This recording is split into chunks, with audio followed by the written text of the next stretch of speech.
A report was made on Saturday by ESPN that Bill Belichick has banned scouts from the New England Patriots from visiting the football facilities at the University of North Carolina. And when he was asked about it after their win over Charlotte, his explanation was, I'm not welcome at their facilities, so why are they welcome at ours? I don't know, guys. Sounds like somebody's still not over getting fired. Could be wrong, Ryan. Do I have this right? Does it sound to you like he's not over being fired? Because it sounds to me like he's not over being fired. He is clearly not being over being fired, and he does not seem. The more he is in this UNC situation, he does not seem thrilled with it.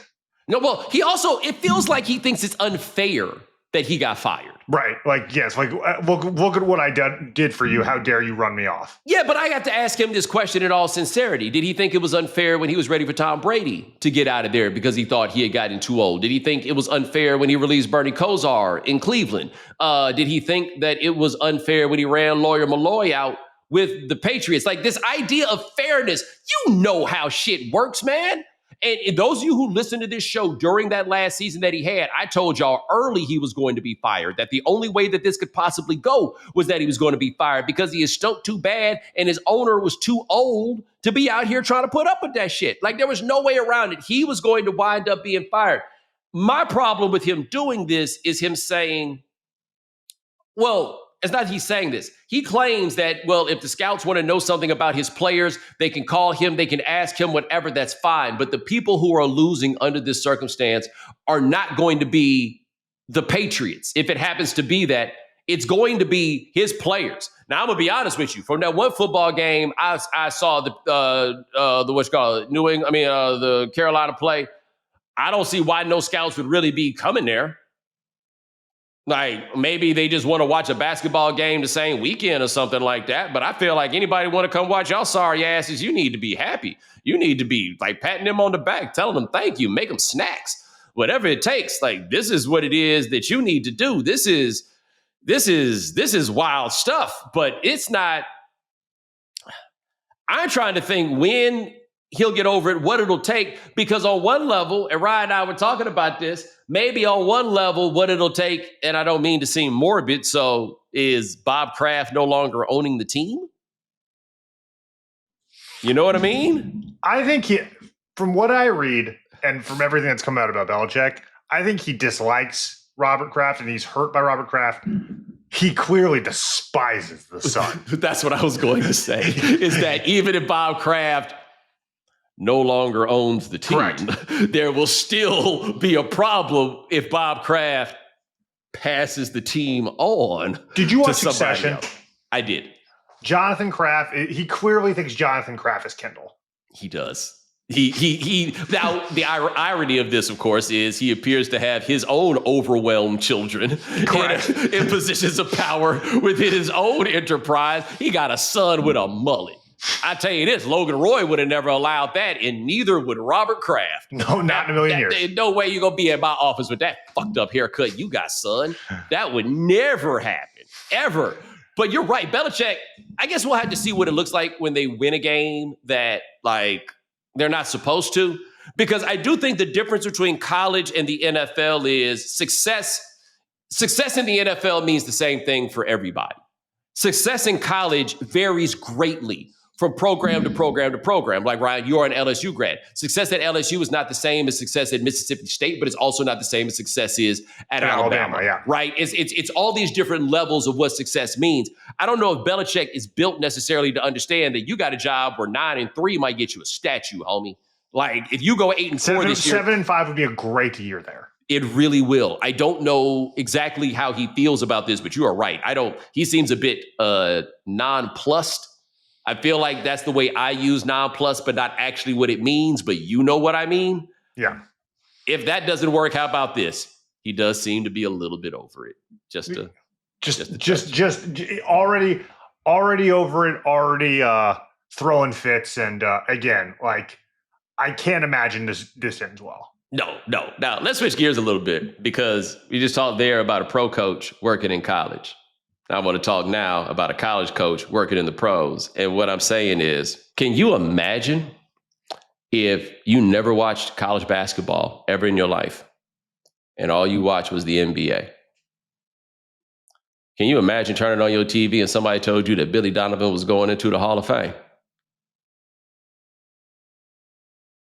It would be a little shocking now, wouldn't it? But Billy Donovan did coach in college. He has 3 trips to the Final Four and 2 national championships. Ergo, therefore, he is in the Hall of Fame. But Ryan, I'm going to be honest. I turned on and I saw his speech and I was like, oh, yeah, that's right. I guess you thought he was presenting for somebody? I was just like, what the hell's going on here? Then I was like, I didn't realize him and Melo were that close. Well, it was also we're really that old now, right? Yeah. Because his first Final Four was 25 years ago.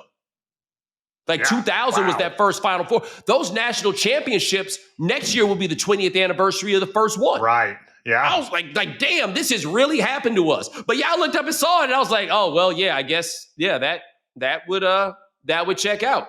But 2 things from that Hall of Fame ceremony that I want to talk about. Number 1, shout out to Dwight Howard. He said it, or somebody asked him about it, and he said that the most heartbreaking thing ever to him was that he was not on the top 75 all-time list of the NBA. And that is the most indefensible decision of that entire list, especially since it was 76. They had a tie. To not put Dwight Howard on that top 75 list was absolutely absurd. And look, I understand this.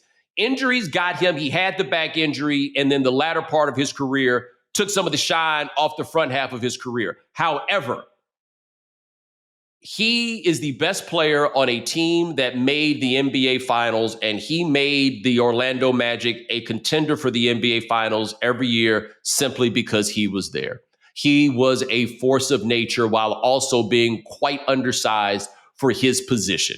He was that guy. He was an actual, factual, real deal superstar at a time where there really weren't that many of those guys where you said, we got a chance to win a title because that guy's on the team. And that was the kind of thing that you could say about Dwight Howard when he was 22 or 23 years old. Yes, they had some very particular matchups that let him do it, but Dwight Howard got to the NBA Finals on a team whose second best player was Hedo Turkoglu, and along the way sent the best version of LeBron James maybe packing. And when I say the best version, I think LeBron was a better player in Miami, but the 2009 playoff version of LeBron James, it seemed absolutely unreal. I don't know of anything that I have seen in the postseason that ever looked like that. And Dwight and them boys sent them home. You bring up, talk about Dwight Howard being undersized. LeBron's bigger than Dwight Howard. Yes. They're closer to the same height, and he is certainly wider. Yeah, well, that is a testament to the greatness of LeBron James, right? Of course. Let's put that there. But for Dwight, some of this of his own doing, he'll never overcome what happened when Stan called him a liar and then walked away so that Dwight could come up and lie in front of everybody. Or he started the lying that was before like a then. Episode. Yeah, you know what though? I appreciate about both of them that clearly they're like, Levitar used to tell me about this. No, Stan and Dwight are friends. They got it back together.